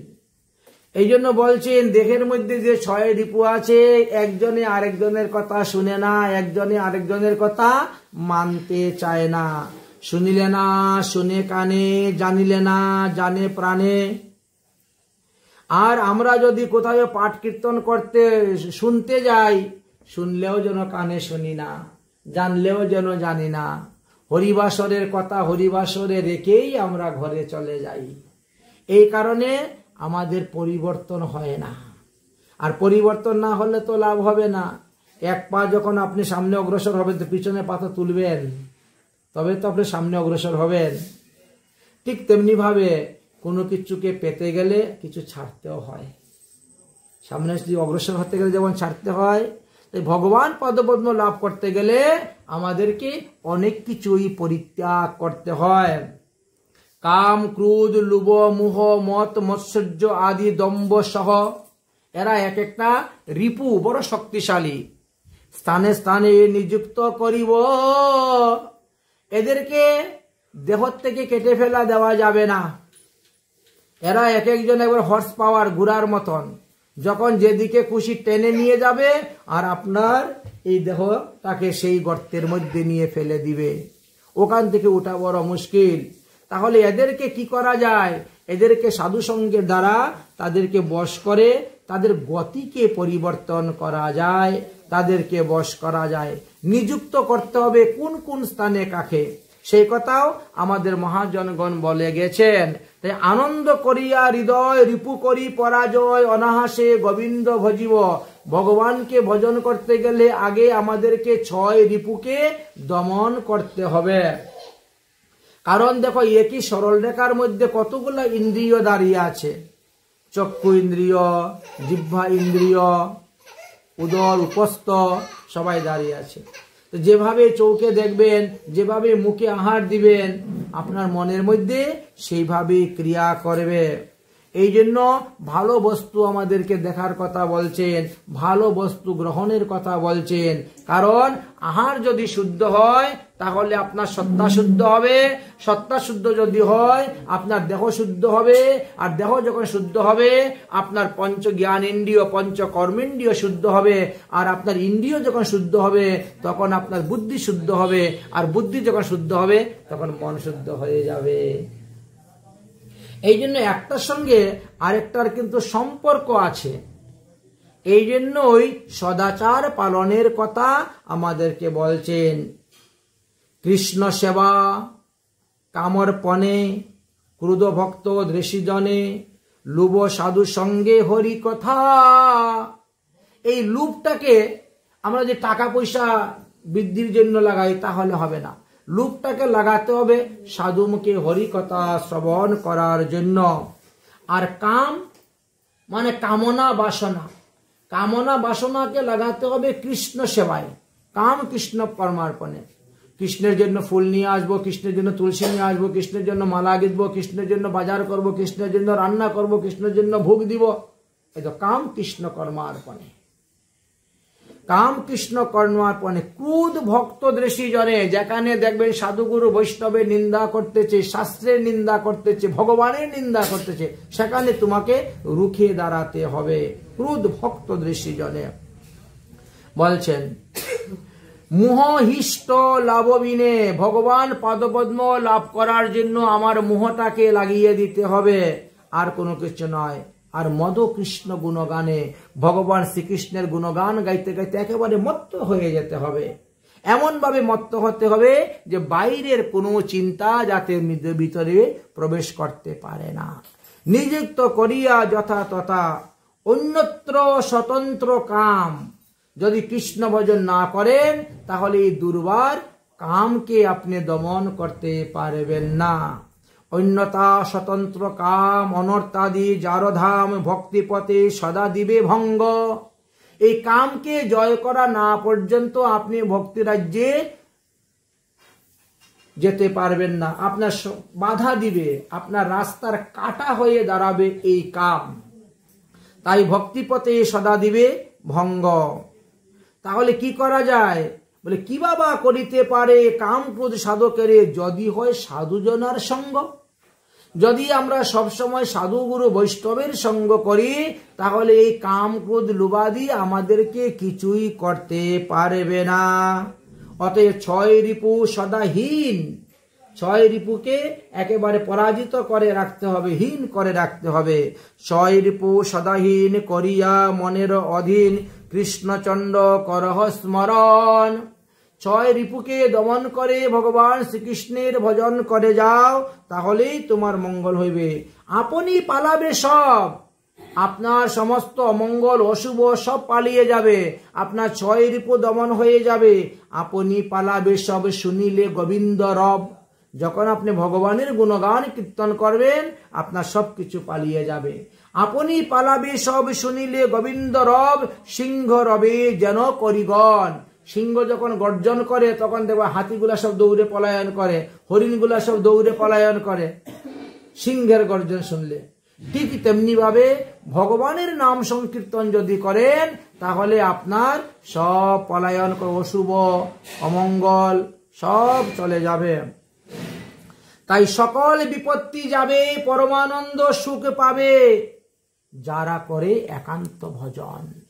তাই যারা একান্ত ভজন করেন দেখেন তাদের কোনো বাধা নাই, তাদের কোনো বিঘ্ন নেই, তাদের কোনো অসুবিধা নেই, অসুখ বিসুখ নেই তাদের কম, কারণ তারা হরি ভজন করে।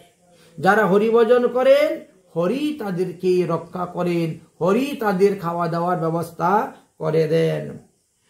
তাই না করিও অসৎ চেষ্টা, লাভ পূজা প্রতিষ্ঠা, সদা চিত্ত গোবিন্দ চরণ। অসৎ পয়সে অসৎ ব্যবসার টাকাও রোজগার করতে যাবেন না, আর অসৎ পথে টাকা ব্যয়ও করতে যাবেন না। সৎ পথে থেকে টাকা সংগ্রহ করো, আর সৎ পথেই সেই অর্থটাকে ব্যয় করো। আর সর্বদা ভগবানের কথা চিন্তন করো, তাহলে আপনার সকল বিপত্তি যাবে, সকল বিপত্তি যাবে, পরমানন্দ সুখ পাবে, প্রেম ভক্তি পরম কারণ, এবং প্রেম ভক্তিও লাভ হইবে। সকল আপদ বিপদ অমঙ্গল অশুভ সব দূরে চলে যাবে। অসৎসঙ্গ কুটিনাটি ছাড়ো অন্য পরিপাটি। একে অসৎসঙ্গ ত্যাগ করতে হবে, আর সংসারে এত কুটিনাটি অত চিন্তা মাথায় রাখলে হবে না, ভগবানের চিন্তা করতে হবে। অসৎসঙ্গ কুটিনাটি ছাড়ো অন্য পরিপাটি, অন্য দেবে না করিও রতি। অন্য দেবতাকে ভগবান বলে পূজা করবেন না, তারা সবাই ভগবানেরই দাস। এক একজন দেবতাকে ভগবান এক একটা দায়িত্ব দিয়েছেন, বলেছেন তুমি এই দায়িত্ব নিলে এই ডিপার্টমেন্ট তোমার, তুমি এর কাজ করো, চালাও। তো সবাই ভগবানের দাস। অতএব আমরা যেমন গাছের গোড়াতে জল দিলে পরে গাছের ডাল পালা শাখা প্রশাখা ফুল ফল পাতা সব কিছু একেবারে হারা ভরা সতেজ থাকে, ঠিকই তেমনি ভাবে ভগবান শ্রীকৃষ্ণের ভজন করলে সমস্ত দেবদেবীগণই সন্তুষ্ট থাকেন, পৃথক পৃথক ভাবে তাদেরকে আর পূজা করতে হয় না। এই জন্যই বলছেন সাধন ভজনটা শ্রী গুরুদেবের নিকট থেকে ভালো করে জেনে নিবেন, বুঝে নিবেন, শিখবেন। যদিও শাস্ত্রে বলছেন যে আপন ভজন পত তাহাতে হও অনুরত, হিষ্ট দেবে স্থানে লীলাগান। আপন ভজন পত, আপনার শ্রী গুরুদেব যেভাবে সাধন ভজনের পদ্ধতির কথা বলে গেছেন, প্রণালীর কথা বলে গেছেন, সেইভাবে সাধন ভজন আপনারা করে যান, অগ্রসর হইতে থাকেন। ইষ্টদেবের গুণগান কীর্তন করুন। নৈষ্ঠিক ভজন এই তোমারে কহিনু ভাই, হনুমান তাহাতেই প্রমাণ। আমরা হনুমানের কথা জানি, দাস্যভাবে যদি কেউ দৃষ্টান্ত দিতে চান, উদাহরণ দিতে চান, তাহলে সবার আগে হনুমানের নাম আসবে। দেখবেন হনুমান তাহাতে আমরা প্রমাণ পেয়েছি। জানকী শ্রীনাথে জানকী নাতে অভেদ, পরমাতে মণি তথাপি মম সর্বস্ব রাম, কমল লোচনা। হনুমান বললেন আমি জানি যে জানকীনাথ আর ভগবান কৃষ্ণচন্দ্রর মধ্যে কোনো ভেদ নাই, কিন্তু তথাপিও আমার রামচন্দ্রকেই ভালো লাগে, আমি রামচন্দ্রেরই ভজন করে যাচ্ছি। বুঝেছেন? এইভাবে হনুমানের প্রমাণ দিয়েছেন। তাই দেবলোক পিতৃলোক পায় তারা মহাসুখ, সাধু সাধু বলে অনুক্ষণ। আমাদের বংশে যদি একজন বৈষ্ণব হতে পারে, বংশে যদি একজন সাধু হতে পারে, তাহলে তার পিতৃকুল মাতৃকুল শ্বশুরকুল এর 7 পুরুষ, 3 7 21 পুরুষ উদ্ধার হয়ে যান। এই জন্য যাতে বংশেতে বৈষ্ণব সন্তান জন্মগ্রহণ করে, তাহলে সেইভাবে চেষ্টা করতে হবে, তবেই তো আমাদের পিতৃপুরুষগণ তারা উদ্ধার হইবেন। পিতৃপুরুষগণ যাদের বংশ লুপ্ত হয়ে যায়, তাদের বংশ জলপিণ্ডির অভাবে পিতৃপুরুষগণ নরকাদি যন্ত্রণা ভোগ করেন, বহু দুঃখ পান, বহু কষ্ট পান। বলেছেন এইভাবে শাস্ত্রে বর্ণন আছে। তো যাই হোক, এই জন্য বলছেন যুগল ভজনে যারা প্রেম ভক্তি বাসে তারা, তাদের নিশ্চয় ত্রিভুবন। যারা ভগবান শ্রীকৃষ্ণের চরণ, অর্থাৎ যুগল চরণ বলতে রাধা কৃষ্ণের চরণ, রাধা কৃষ্ণের চরণ যারা ভজন করেন তারা নিজে উদ্ধার হইবেন, তাদের বংশ তাদের কুলকে তারা উদ্ধার করিতে সমর্থ হইবে, এমনকি তারা ত্রিভুবন উদ্ধার করিতে সমর্থ। তাই হরি ভজন রাধা কৃষ্ণের চরণ ভজনের এমনই মহিমার কথা বলে গিয়েছেন। পৃথক আবাস যুগ দুঃখময় বিষয় ভোগ ব্রজবাস গোবিন্দ সেবন। আর যদি শ্রীধাম বৃন্দাবনে বাস করে ভগবানের ভজন করতে পারেন তাহলে তো আরো উত্তম, আরো উত্তম। কৃষ্ণ কথা কৃষ্ণ নাম সত্য সত্য রসধাম ব্রজলোক সঙ্গ অনুক্ষণ। কারণ ব্রজের লোকের সঙ্গ করলে পরে আমরা সর্বদা তাদের মুখ থেকে কৃষ্ণ কথাই শ্রবণ করতে পারি। আর ব্রজ এমন এক ধাম, বৃন্দাবন ধাম, ব্রজধাম, যেখানে শুয়ে থাকলে পরে দণ্ডবতের ফল পাওয়া যায়, এদিক ওদিক হাঁটলে পরে পদে পদে তীর্থ ফলের যাত্রার ফল পাওয়া যায়, বুঝেছেন। আনুষঙ্গিকে হাট বাজারে গেলেও কথা বললেও চারি বেদ পাঠের ফল লাভ করা যায়। তাই কৃষ্ণ কথা কৃষ্ণ নাম সত্য সত্য রসধাম ব্রজলোক সঙ্গ অনুক্ষণ। কেন ব্রজলোকে সঙ্গ করবেন? বলছেন যে ব্রজজনার যেই মত তাতে হও অনুরোধ, অর্থাৎ বৃন্দাবনের যেই মত সেই মত নিয়ে যদি চলো তাহলে তোমার মঙ্গল হইবে, তোমার কল্যাণ হবে। সদাসেব অবিলাস মনেতে করিয়া আশ্বাস সদা, কাল হরিব নির্ভর তুমি তো দয়ার সিন্ধু অধম জনার বন্ধু, মোরে প্রভু করয় অবদান। তাই ভগবানের চরণে এইভাবে প্রার্থনা করতে হবে, তবেই ভগবত কৃপাতে আমরা লাভ করতে পারব ভগবত চরণ। আর ভগবত চরণ লাভের দ্বারাই আমাদের এই মুক্তি লাভের উপায় শাস্ত্রে বর্ণন করে গিয়েছেন। তাই নরোত্তম দাসে বলেন, পরিণ অসত ভেলে পরিত্রাণ কর মহাশয়। ঠাকুর মহাশয় এইভাবে প্রার্থনা করেছেন। ভগবান হলেন দয়ার সিন্ধু, তিনি হলেন অধম জনার বন্ধু। তাই যিনি অধম, যিনি তিনার চরণে শরণাপন্ন হয়, তিনি তাকে রক্ষা করেন।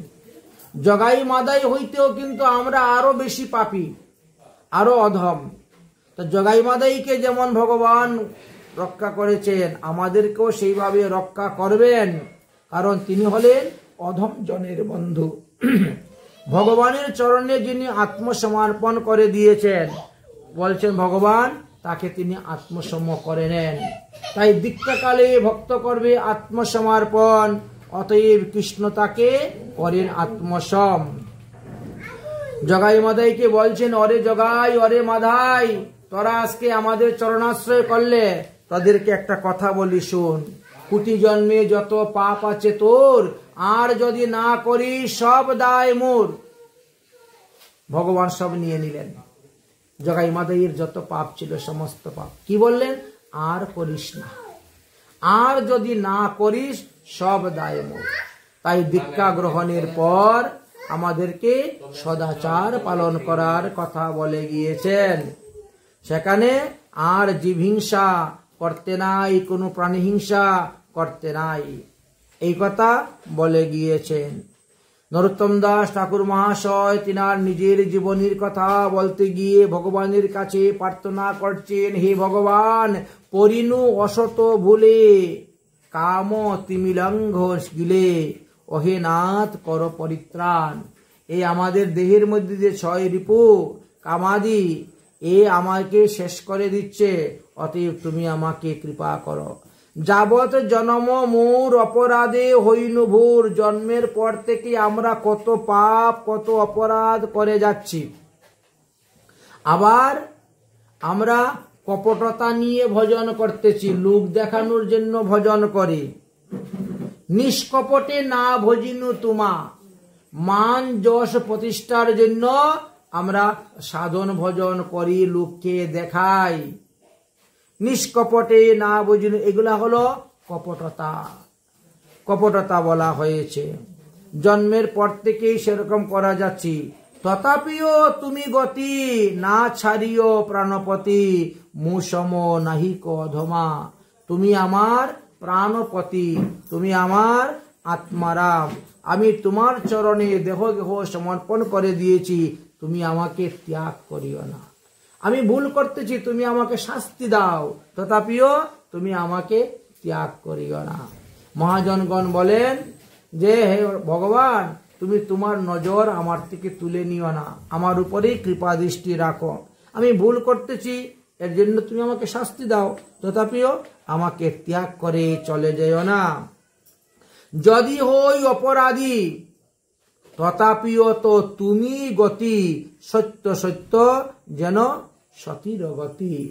আমি যদি অপরাধী হয়ে থাকি তথাপিও তুমি গতি আমার, তুমি ছাড়া আমার আর কেউ নাই। তুমি তো পরম দেবা, স্বয়ং ভগবান। তুমি তো পরম দেবা, নাহি মোরে উপেক্ষিবা, শুনো শুনো প্রাণের ঈশ্বর। হে ভগবান, আমি তো তুমি বিনা আর কাউকে জানি না, অতএব তুমি আমাকে অপেক্ষা করিও না। আমি অপরাধী, একথা আমি স্বীকার করে নিচ্ছি। কামে মোর হতচিত্ত, নাহি শুনে নিজ হিত। কত সাধুগুরু বৈষ্ণবের সঙ্গ করি, কতজনে কত রকম উপদেশ দেন আমাদের, কিন্তু এই কানে দিয়ে ঢুকে ওই কানে দিয়ে বেরিয়ে যায়, এইগুলা পালন করি না। নাহি শুনি নিজের হিত, আমাদের মঙ্গলের জন্য সাধুগুরু বৈষ্ণবরা আমাদেরকে কত উপদেশ দেন, কিন্তু নিজের হিতটা নিজে বুঝি না, কারণ মনে না গুছিয়ে দুর্বাসনা। আমাদের মনের মধ্যে যে দুর্বাসনা, এই দুর্বাসনার কারণে উত্তম জ্ঞান, ভালো জ্ঞান ওখানে দাঁড়াতে পারে না, মনের মধ্যে স্থায়ীভাবে থাকতে পারে না। তাই হে ভগবান, তোমার কাছে প্রার্থনা করতেছি, মুরনাথ অঙ্গী করো তুমি বাঞ্ছা কল্পতরু, করুণা দেখুক সর্বজন। আমার মতো পাপীকে যদি উদ্ধার করো, তাহলে তোমার নামের মহিমা জগতে প্রকাশ হবে, বাড়বে। যেমন জগাইমাদেইকে উদ্ধার করে নামের মহিমা বেড়েছে, যেমন অজামিলকে উদ্ধার করে নামের মহিমা প্রকাশ হয়েছে, ঠিক তেমনি ভাবে আমার মতো পাপীকেও তুমি উদ্ধার করো। তাহলে তুমি যে দয়ার ঠাকুর, তুমি যে দয়াল হরি, তুমি যে দয়ালু, এটা সর্বজন বুঝতে পারবে। মুসম পতিত নাই ত্রিভুবনে দেখো চাই। আমি জন্মের পর থেকে এত পাপ, এত অপরাধ করেছি, আমার থেকে অদম পতিত আর কেউ নেই। নিজের পাপের কথা ভগবানের কাছে বলতে হয়। তাই তিনি ভগবানের কাছে বলছেন যে আমার মতো পতি ত্রিভুবনে কাউকে পাবেন না। নরোত্তম পাবন নাম হয়। পদকর্তা বলছেন আমার নাম দিয়েছেন নরোত্তম, কিন্তু আমি একেবারে অধম। বুঝছেন? উত্তম, উত মানে অন্ধকার, তম মানে অন্ধকার, উত মানে উৎকৃষ্ট, উৎকৃষ্টতম মানে একেবারে গাঢ় অন্ধকার। আমার নাম নরোত্তম হলেও কি হলো, আমি নরের মধ্যে উত্তম হইতে পারলাম না, আমি নরের মধ্যে একেবারে অদম হয়ে গেলাম। তাই গুচুক সংসার নাম, পতিত পাবন শাম, নিজ দাস কর গিরিবর। এই সংসারে আমার নাম গুচুক এবং পতিত পাবন শ্রী হরি, তুমি তোমার চরণে আশ্রয় দাও। নরোত্তম বড় দুঃখী, নাথ মরি দেহ সুখী, ভজন কেরু সংকীর্তন। হে ভগবান, তুমি কৃপা করো আমি যেন তোমার নাম সংকীর্তন করতে পারি, কারণ নামের দ্বারা কি হয়, পাপের ক্ষয় হয়। তাই শাস্ত্রে বলছেন নাম সংকীর্তন যস্য সর্ব পাপ প্রণাশনম, প্রণামো দুঃখ সমনস্তং তং নমামি হরিপরম। ভগবানের নাম করলে পরে পাপের নাশ হয়, ভগবানকে প্রণাম করলে পরে পাপের নাশ হয়, কিতাব জ্বালা নাশ হয়ে থাকে। তাই ভগবানকে সর্বদা প্রণাম করবেন, দণ্ডবোধ করবেন, ভগবানের প্রসাদ গ্রহণ করবেন, ভগবানের নির্মাল্য ধারণ করবেন। এই কথা শাস্ত্রে বারবার আমাদেরকে বর্ণন করে গিয়েছেন। তবেই সংসার রূপী সমুদ্র হইতে পার হইতে পারবেন। এই সংসার রূপী সমুদ্রের মধ্যে, আমাদের দেহরূপী নৌকার মধ্যে পাপ রূপী মাল বুঝাই করে নিয়ে আমরা যাচ্ছি। তাই যদি আমাদের নৌকার মধ্যে সুদক্ষ মাঝি না রাখি, তাহলে সমুদ্রের উতাল পাতাল ঢেউতে নৌকা ডুবে যাবে। আর এই সমুদ্রের উতাল পাতাল ঢেউ থেকে আমার দেহরূপী নৌকাকে কে রক্ষা করতে পারবেন? একমাত্র সৎ গুরুদেবই রক্ষা করতে পারবেন। তাই সৎ গুরুদেবকে যদি আমরা নৌকার মাঝি রূপে আমাদের দেহের মধ্যে বসিয়ে দেই, তাহলে আমাদের এই নৌকাটা আর সংসার সমুদ্রের মধ্যে ডুববে না। এই জন্যই আমাদেরকে সদ্গুরুদেবের চরণাশ্রয় করে হরিভজন করার কথা বলে গিয়েছেন। আর কি বলছেন? ভকত সঙ্গ করার কথা বলছেন। সাধুরাই হলো সাধুদের আত্মীয়, সাধুরাই হলো সাধুদের বান্ধব। এই জন্য সর্বদা সাধুসঙ্গ করার কথা বলে গিয়েছেন। স্ত্রী পুত্র বন্ধু যত মরে যাবে শত শত, আপনি আপন হও সাবধান। আমার দাদু মারা গিয়েছেন, বাবা মারা গিয়েছেন, আমাকেও একদিন মরতে হবে। তাই মরার আগে অনিত্য দেহ দিয়ে নিত্য বস্তু লাভ করার যে উপায়, সেটা আমাকে জানতে হবে, শিখতে হবে এবং সেরকম ভাবে আচরণ আমাকে করতে হবে। তাই নিজেকে সাবধান হতে হবে, মৃত্যুর জন্য সর্বদা প্রস্তুত থাকতে হবে। আমাদের মৃত্যুর পরে কেন আমাদেরকে মালা পরাবে, তিলক করাইয়ে দিবে? আমরা মৃত্যুর আগেই মালা তিলক পরে, সাদা কাপড় পরে একেবারে তৈরি হয়ে বসে আছি। আসো যম মহারাজ, তোমার যখন খুশি তখন তুমি আমাদেরকে নিয়ে যাও। এইভাবে বলছেন নিজেকে সাবধান থাকতে হবে আর সাধন ভজন করে যাও। আপন ভজন কথা না কহিবে যথা তথা, আপনি আপন হইবে সাবধান। নিজের যে সাধন ভজনের কথা যার তার কাছে বলতে নাই। গীতা তো ভগবান শ্রীকৃষ্ণ এই কথা বলেছেন, ভাগবত এই কথাই বলেছেন, অন্যান্য পুরাণ শাস্ত্র এই কথা বলেছেন। অভক্তের নিকটে কখনো ভক্তি প্রসঙ্গের কথা বলতে নাই, অভক্তের নিকটে ভগবানের লীলা কথা বলতে নাই। এই জন্য বলছেন যে আপন ভজন কথা না কহিবে যথা তথা, ইহাতে হইবে সাবধান। না করিও কেহ রোষ, না লইও কেহ দোষ, প্রণচয় ভক্তির চরণ। শেষে তিনি বললেন, আমি যে এত কিছু আপনাদেরকে বললাম, ইহাতে আপনাদের মঙ্গলের জন্য, আমার মঙ্গলের জন্য এই কথা বলেছি। অতএব আমার কথাতে আপনারা দুঃখ পাবেন না, আমার কথাতে আপনারা কষ্ট পাবেন না, আমার কথাতে কোনো প্রকার দোষ আপনারা লইবেন না। প্রণমী হো ভক্তের চরণ। তিনি বলছেন, হে ভক্তগণ, তোমাদের চরণে প্রণাম করে আজকের মতন হরিকথা আমাদের এখানেই বিশ্রাম। জয় জয় শ্রী রাধে শ্যাম।